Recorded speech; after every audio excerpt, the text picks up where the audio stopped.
Hello everyone, OJ back with another reaction video. This week, I'm here to break down every fight on UFC Vegas 103 Manel Kape versus Almabayev. I'm going to break down every fight starting from the early prelims, ending with the main event, and without wasting any more time, we're going to jump straight into the video. First, we have Ramazan Tamirov versus Charles Johnson. I thought Tamirov widely exceeded expectations because I thought Charles Johnson would have been too crafty for Tamirov, and Johnson would be dragging Tamirov into deep waters. But Tamirov did very well for at least the first two rounds. Round one, one-sided fight for Tamirov as he was catching all of Johnson's kicks and sweeping him off his feet whenever Johnson would try to throw a kick. And I believe Tamirov dropped Johnson at least once throughout the first round. Round two starts, and Tamarov starts fighting off the back foot in order to preserve energy, and he would lure Johnson in with some big shots. Very close, but I think Ramazan landed the cleaner strikes to edge himself out for the second round.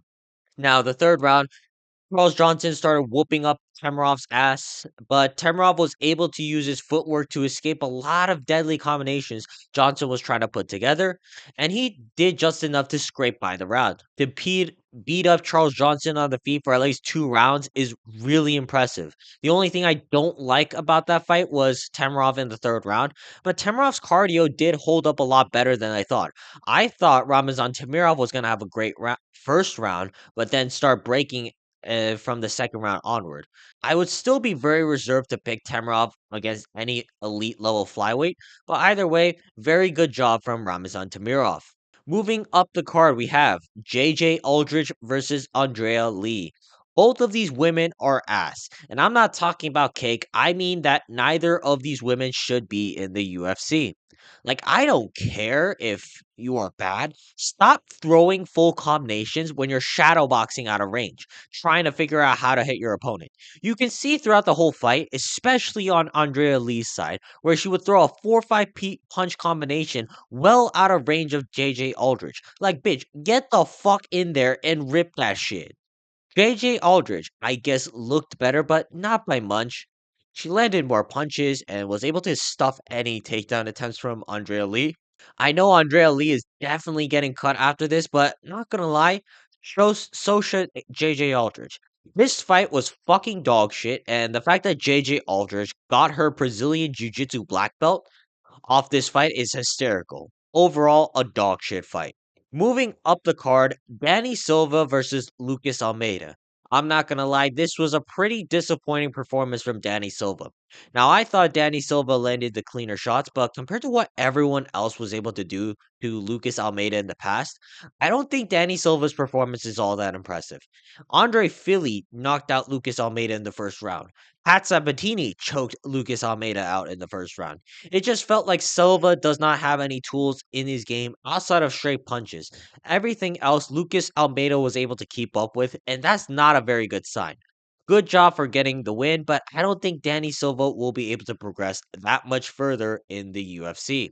Moving up the card, we have Pepe Mariscal versus Ricardo Ramos. Chepe Mariscal beat the piss out of Ricardo Ramos throughout the entire fight. Sure, Ramos was able to land a couple of cheeky spinning elbows, but outside of the spinning elbows, Ramos had zero success in the fight whatsoever.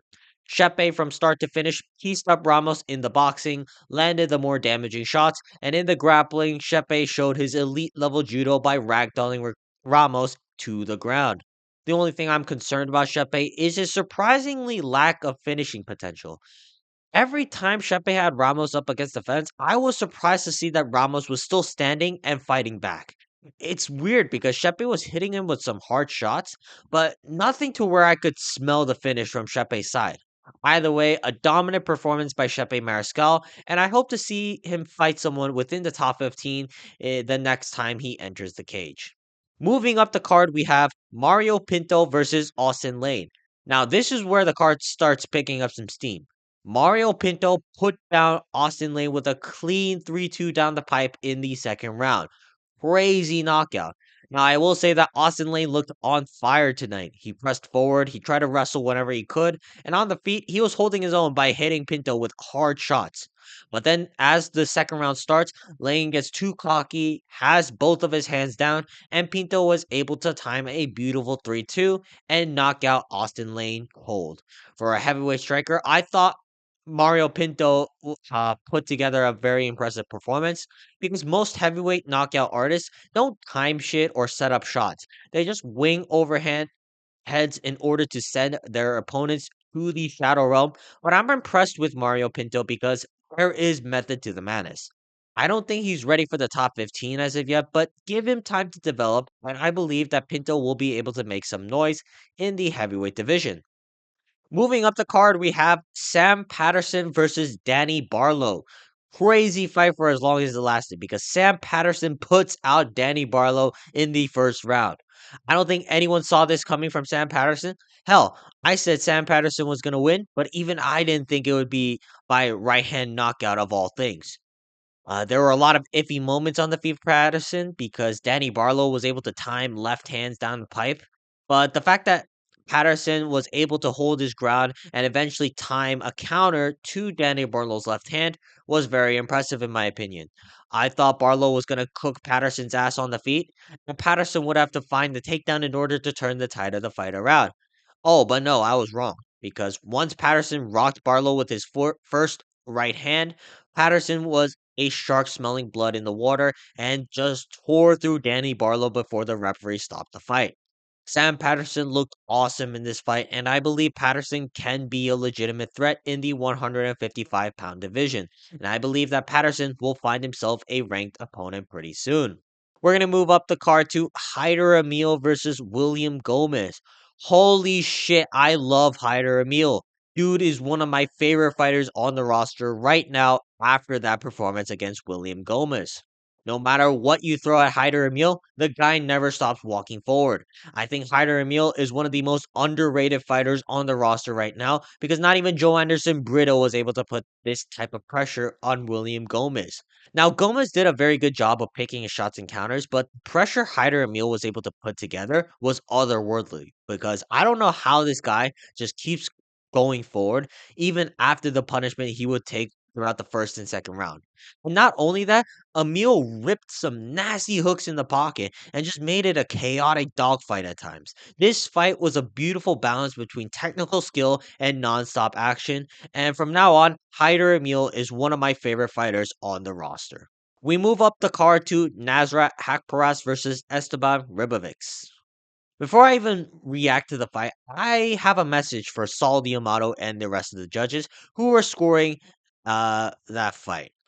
Go fuck yourselves. You guys are all incompetent. You guys should not have a job to begin with. The only reason any of you are on payroll is because you occasionally help the UFC through getting some rigged ass scorecards that favor the UFC.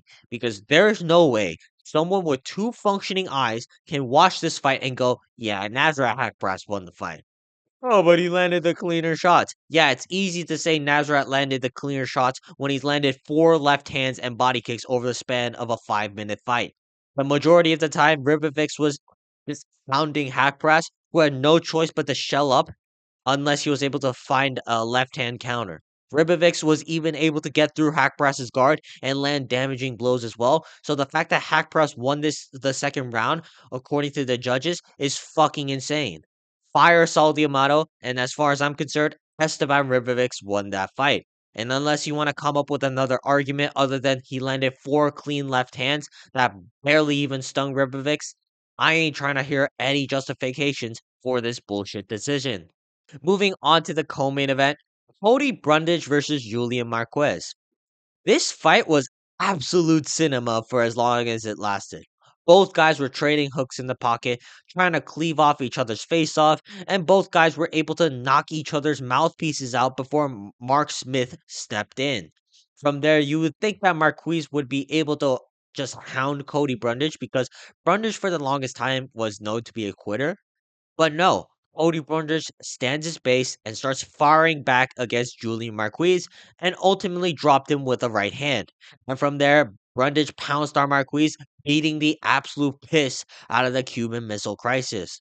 I was preparing to come out with a statement saying how both fighters should be cut from the sport, but after a crazy battle like that, I think Cody Brundage at least deserves a spot on the UFC roster. And finally, we're gonna go to the main event: Manel Cap versus Asu Almabayev. Manel Cap start to finish just pieced up Asu Almabayev badly. Almabayev could not find his timing in any of their exchanges, which is crazy to say considering the run he was on before this fight. And any takedown attempts Almabayev was able to attempt were futile because Cap would always be ready with a sprawl. As far as I'm concerned, Manel Cap should be getting the title shot over Kaikar France, and I would pick Manel Cap to starch Kaikar France. I can't wait to see who Manel Cap fights in his next fight, because whether it be Alexander Pantoja or Kaikar France, I know it's going to be a fucking banger. But yeah, that's where I'm gonna end this video for today. Let me know in the comments down below what you guys thought about UFC Vegas 103, because I'm pretty sure a lot of us were not expecting this card to turn out as well as it did. But other than that, make sure to like and subscribe, and I will see you guys next time. Peace.